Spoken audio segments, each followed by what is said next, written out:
A native of Southern California, Jim Fassel's football career would start at Anaheim High School, where he played for the legendary coach Claire Van Horebeck. Jim's father, William Bud Fassel, was also an Anaheim football alum and worked as the longtime equipment manager for the team.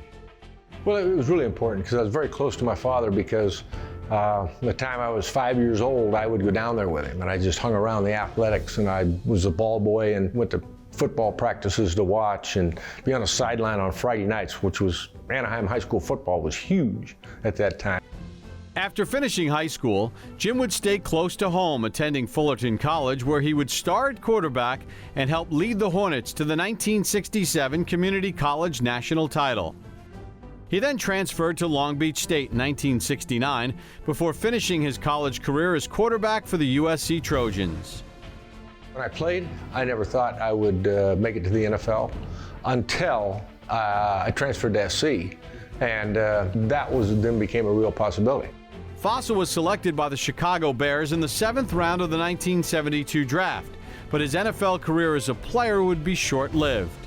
In 1974, he acted as a player coach for the Hawaiians of the World Football League. And when it came time to look towards his next career, he was guided by his father's words of wisdom. My dad and I were very close, and I think the best advice he ever gave me was, when I was done playing, I wanted to coach. That was kind of a passion. And I said, Dad, I just don't know that, I don't make a lot of money, and I'd like to make a little more money than that. Maybe there's something else. He said, no, you are passionate about football, and I think you're passionate about coaching. So follow your passion and you'll always be happy. And if you're really good at it, you'll make money. Very wise advice. Jim's football journey would continue at the college level as the offensive coordinator for Stanford University, where he coached a young quarterback by the name of John Elway. Next was his first head coaching job at the University of Utah. But his big break would come in 1991 when Big Blue came calling. One night we're at home and get a phone call. George Young is on the phone for you.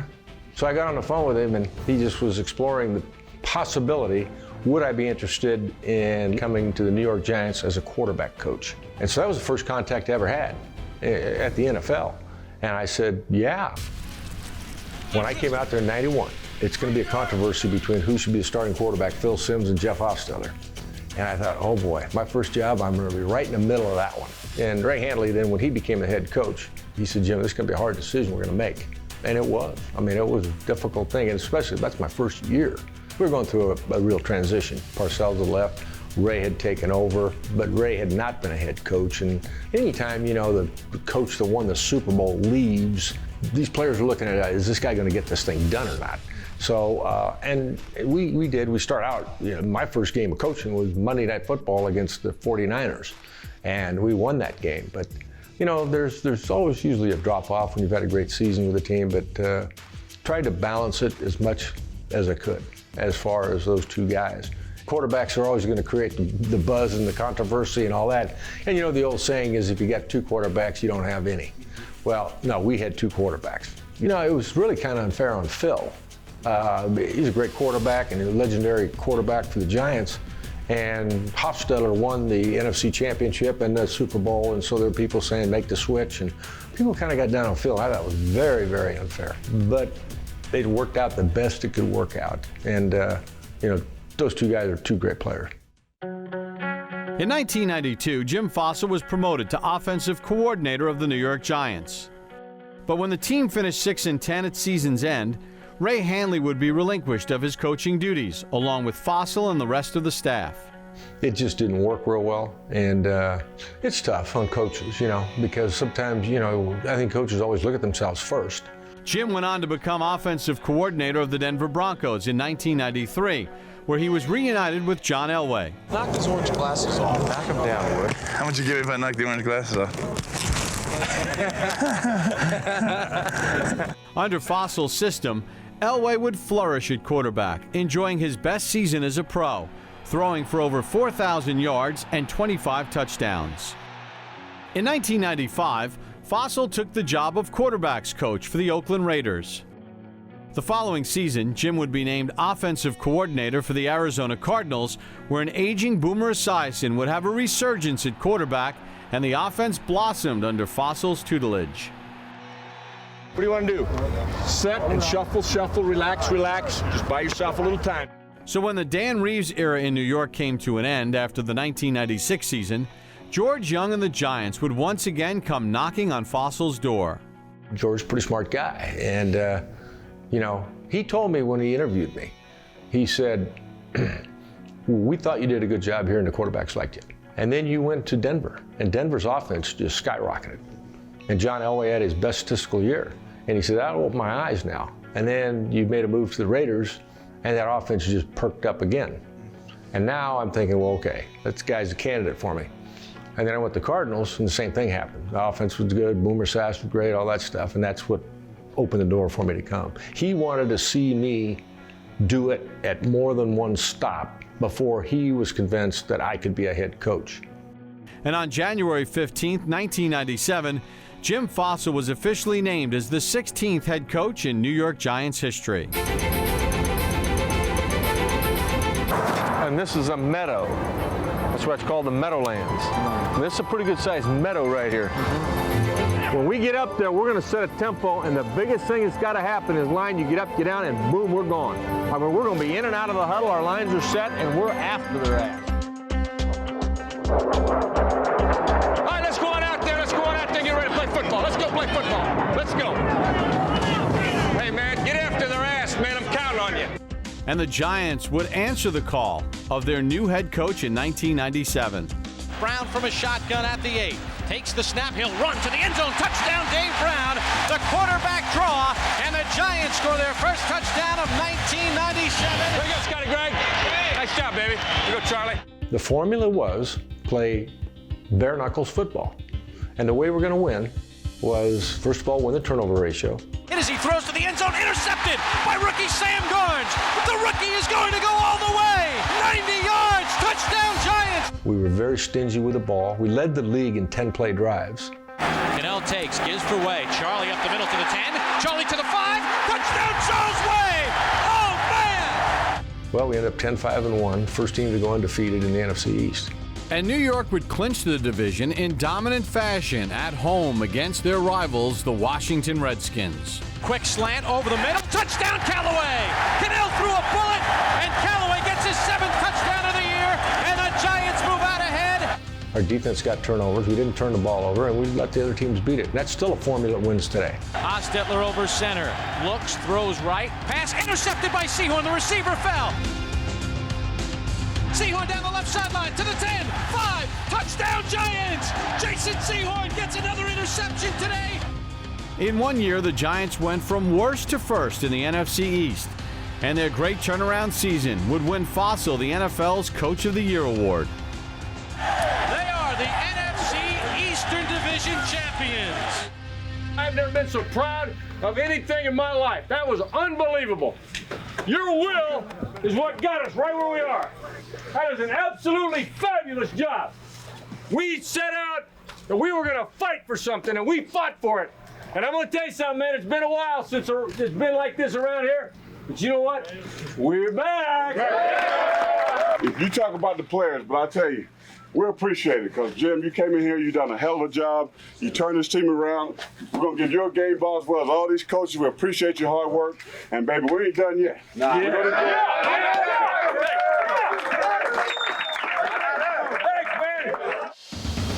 In Week 15 of the 1998 season, the defending Super Bowl champion Denver Broncos marched into the Meadowlands with an undefeated record of 13-0. Coach Fassel and the Giants were heavy underdogs against the Broncos, led by his former pupil, quarterback John Elway.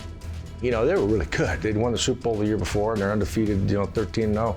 But the teacher would have one final lesson for his old student. Elway to the sideline, grabbed and knocked out of bounds. They have a chance to make a little NFL history here today and beat an undefeated team. Graham back, looks left. He's got Barber wide open at the 10-5, touchdown! What a play! A well-designed play. No one was near Barber. Good drive. Now we're going to get it again. We got to really occupy. Hey, come on now. Here we go. Here we go, boys. That's when I leave the 4 wide receivers on the field, And I told Kent, I said, just throw it to him, let him out-jump the guy. Just give him a chance to out-jump the guy. With the Giants trailing 16-13 late in the game, Kent Graham would fire a shot heard all over the football world. Blitz on, Giants get it. Graham throws deep down the right side, looking for Toomer. Touchdown! Caught by Toomer, but they rule him out of bounds. One says touchdown. He's in. One says touchdown. Yes, he is in. Touchdown! Yes, and the Giants win. They beat that undefeated Denver Broncos.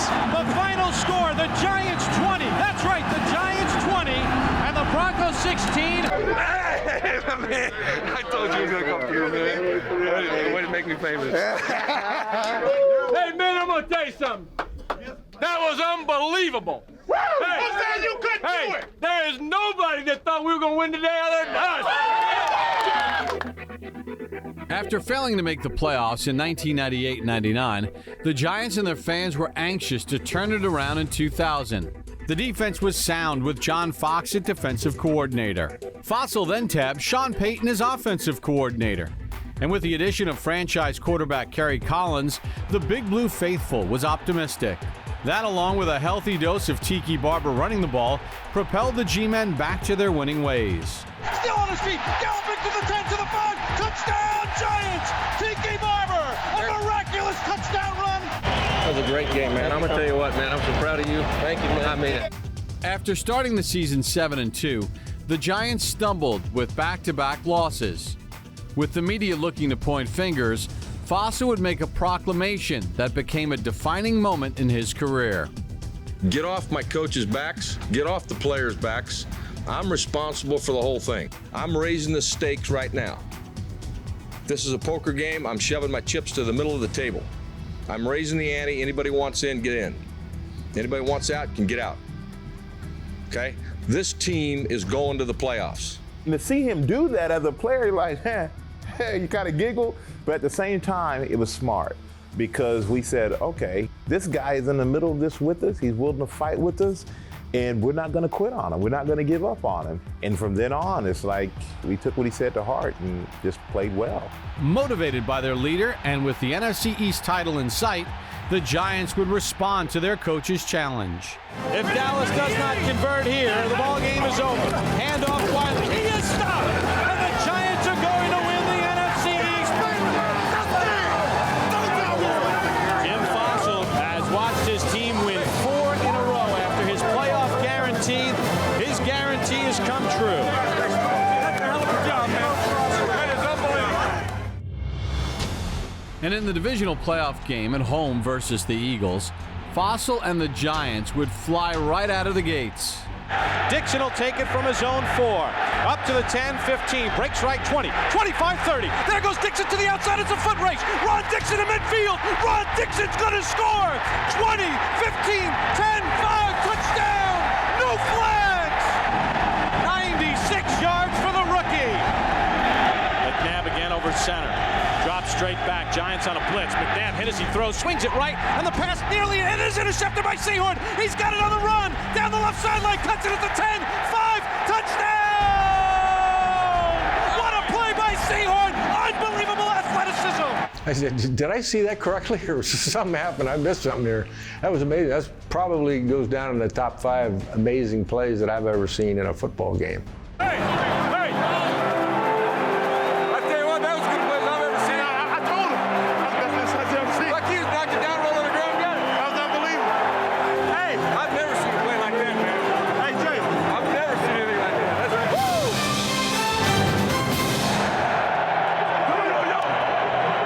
Under Fassel's leadership, the Giants returned to the NFC Championship game for the first time in 10 years. Towels are waving. The fans are fired up. 60 minutes from the Super Bowl. Will it be the Vikings or the New York Giants? I looked up at the crowd, and it was packed. I mean, it was packed. I don't know if you could fit one more person in that stadium. 20 seconds. Collins back, steps up over the middle, and he's got a man. It's Hilliard to the 5, touchdown! 46 yards down the left side. I want to be like Hank. He's got 6. And what a perfectly thrown pass by Collins. Kerry was hot. I mean, he was hot. And that was probably the catalyst. The offensive line did a good job. The guys ran the routes good. Perfect storm. Throwing down the right sideline, Scott Camilla! Touchdown! Crowd is sensing blood in the water. Before Minnesota's offense has ever stepped on the field, the Giants have 13 points. Once we got hot, I think those guys, the air went out of them. And then we just attacked that secondary, and everything was turning up roses for us. But we just got on the roll like that, and then they didn't know how to stop us. Quarterback Kerry Collins would have a game for the ages, tearing apart the Minnesota secondary. Lobs it back corner of the end zone for Toomer. He's got a touchdown! Oh, what a play by Collins! Great job. Thank you. Unbelievable. Thanks for everything. Hey, put it on your shoulders. You get it right on through there. The Vikings on the near side glancing up at the scoreboard. We were just upset that Coach Fassel wouldn't let us go 41 points because we could have put 50 on them that day. The final score, the Giants 41, the Vikings nothing. Super Bowl, here we come. The 2000 NFC Championship game marks the greatest performance by any Giants team in the history of the old stadium, from its opening in 1976 to its closing in 2009. In their quest to reach the NFL mountaintop, Fassel and the Giants would ultimately fall short against the Baltimore Ravens in Super Bowl 35. In 2002, the Giants would return to the playoffs, only to see their season once again end in heartbreak with a controversial loss to the San Francisco 49ers. And after 7 years as head coach, Fassel's time with the Giants would come to an end following the 2003 season. It's a great organization. Wish I could have been there longer. Wish I could have won a Super Bowl. There's a lot of things I'd like to have been able to accomplish, but the one thing that, if you ask me what I'm most proud of, when I went into that organization, it was down. The team needed to be rebuilt. And in the first 4 years, we won 2 division titles, the championship, and went to the Super Bowl. Got beat, but we got there. So I thought that was pretty good before we started. Fassel went on to become offensive coordinator of the Baltimore Ravens for the 2005 and 2006 seasons. In 2009, Jim was named head coach for the Las Vegas Locomotives of the United Football League, where he led the team to back-to-back championships. A coach for life, Fassel will always have fond memories of his time in New York. I was with 4 different franchises. The Giants is how I learned to coach in the NFL. And they run it right. They do run it right. It was a great life.